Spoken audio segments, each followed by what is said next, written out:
The Assembly will hear an address by His Excellency Andrei Nirana Rajulina, President of the High Transitional Authority of the Republic of Madagascar. I request protocol to escort His Excellency.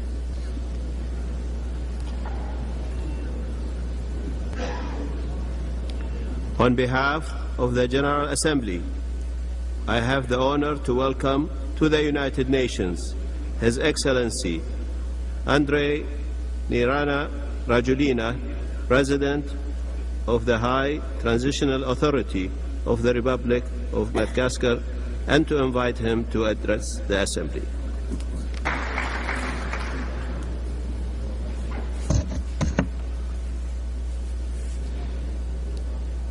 Monsieur le Président, Monsieur le Secrétaire général, Mesdames et Messieurs les chefs d'État et de gouvernement, honorables délégués, Mesdames et Messieurs, après 3 ans de crise politique et après 3 ans d'absence, Madagascar est aujourd'hui fier de retrouver sa place ici parmi vous dans le concert des nations.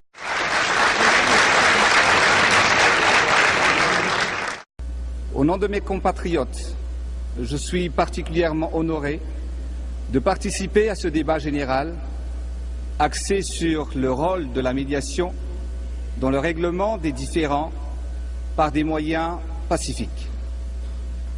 En effet, les crises qui se sont succédées à travers le monde et tout récemment dans le nord de l'Afrique démontrent l'importance et l'actualité de ce thème. Madagascar a traversé, qui vient de connaître justement une étape décisive grâce au concours de la médiation internationale qui a permis aux Malgaches de trouver entre eux un consensus porteur d'espoir.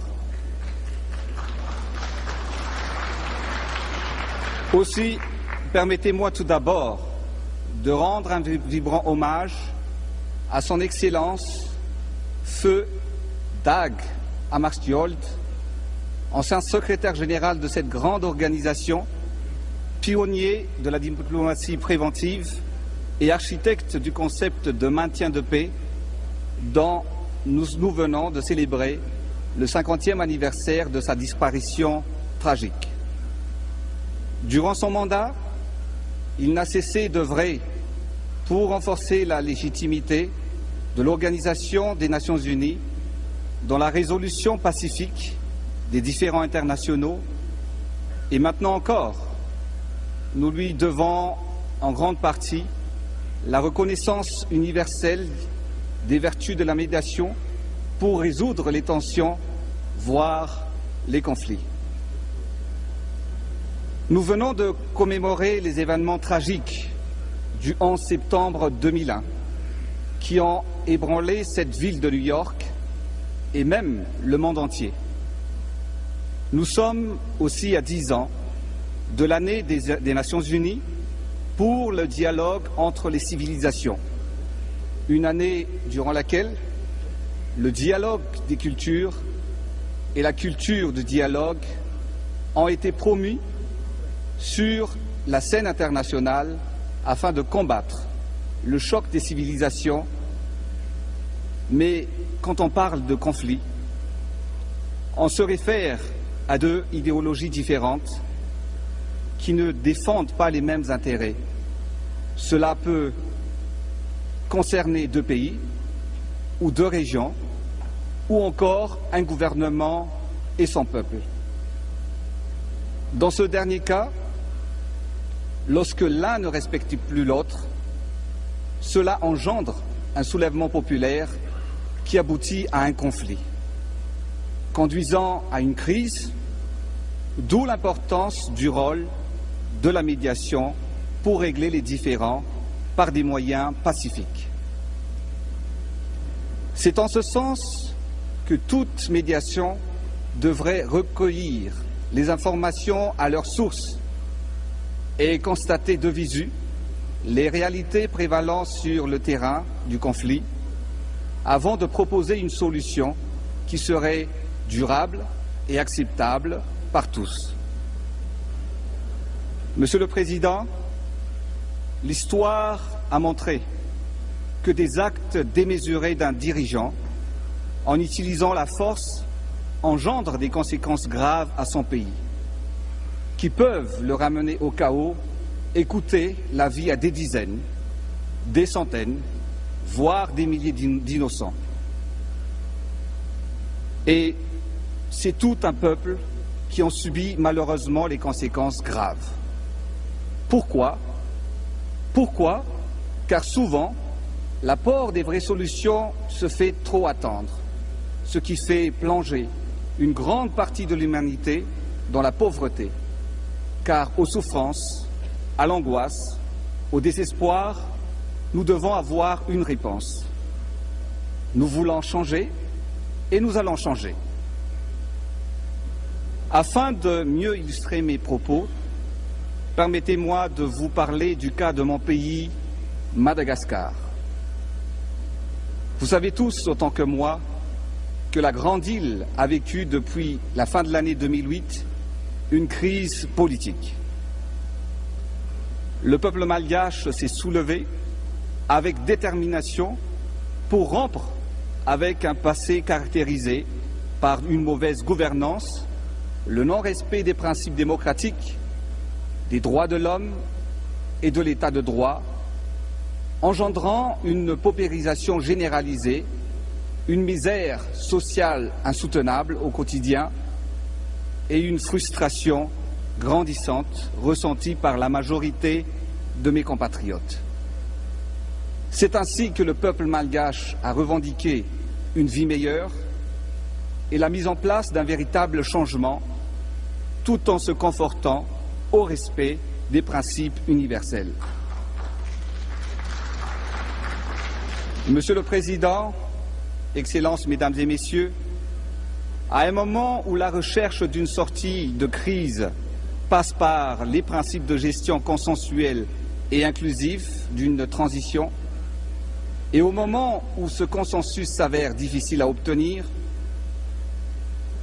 des efforts louables de médiation entre les protagonistes malgaches ont été déployés, aussi bien par les organisations de la société civile malgache que par les partenaires bilatéraux et régionaux de la Grande Île, ainsi que la communauté internationale.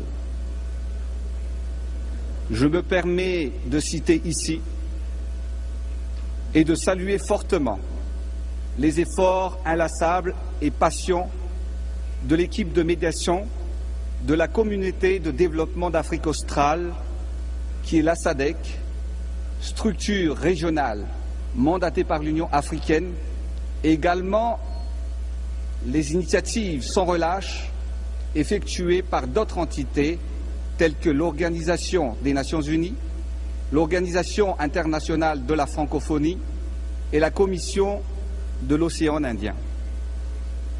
L'implication de tous et de tous les acteurs concernés dans la médiation a été indispensable afin de résoudre à une logique d'efficacité et de pragmatisme, c'est-à-dire être à la hauteur de l'urgence ainsi que les impératifs vitaux de la population et de l'économie malgache qui auraient été fragilisés si la crise et les négociations perduraient encore.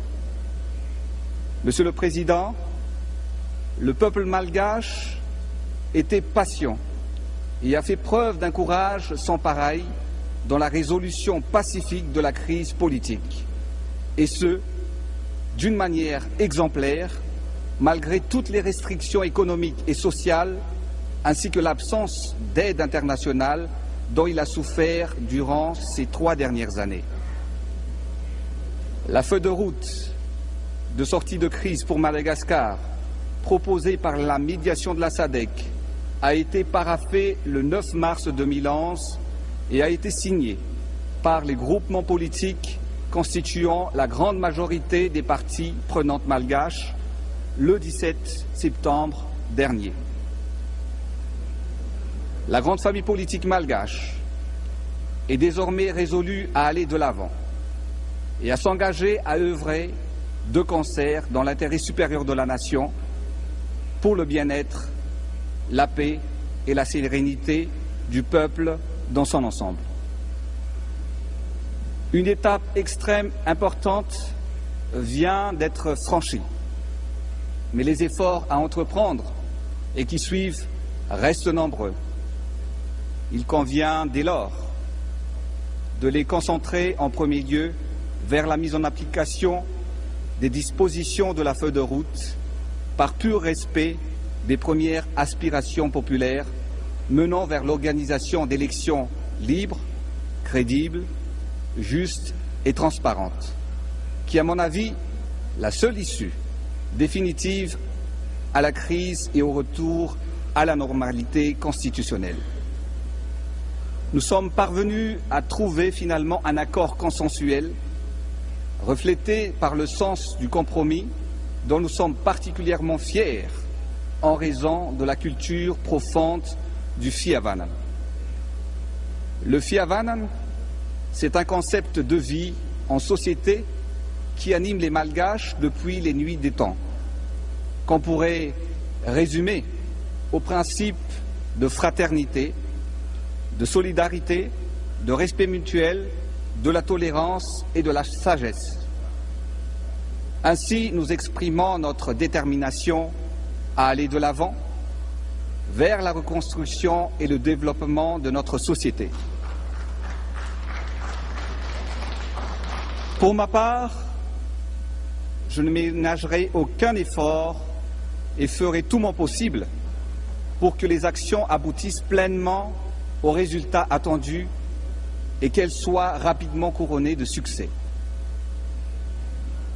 Dès lors, je lance un appel solennel à la communauté internationale afin d'apporter sa contribution individuelle et groupée nécessaire à leur mise en œuvre.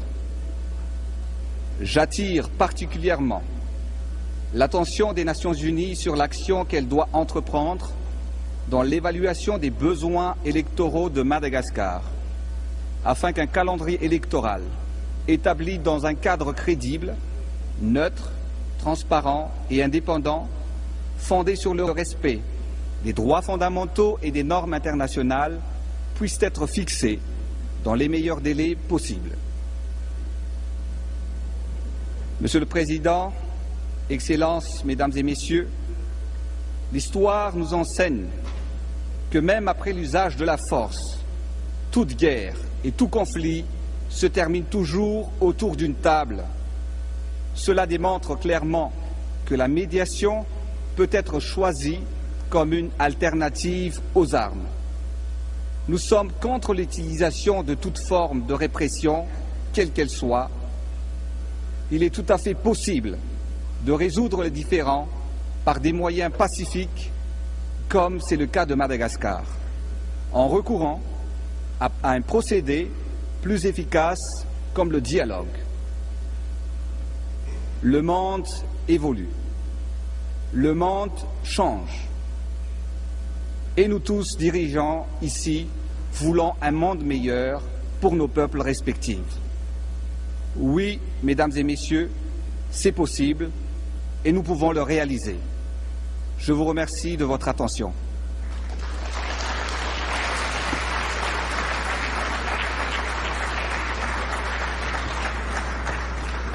Au nom de l'Assemblée générale, je tiens à remercier le président de la haute autorité de transition de la République de Madagascar de l'allocution qu'il vient de prononcer.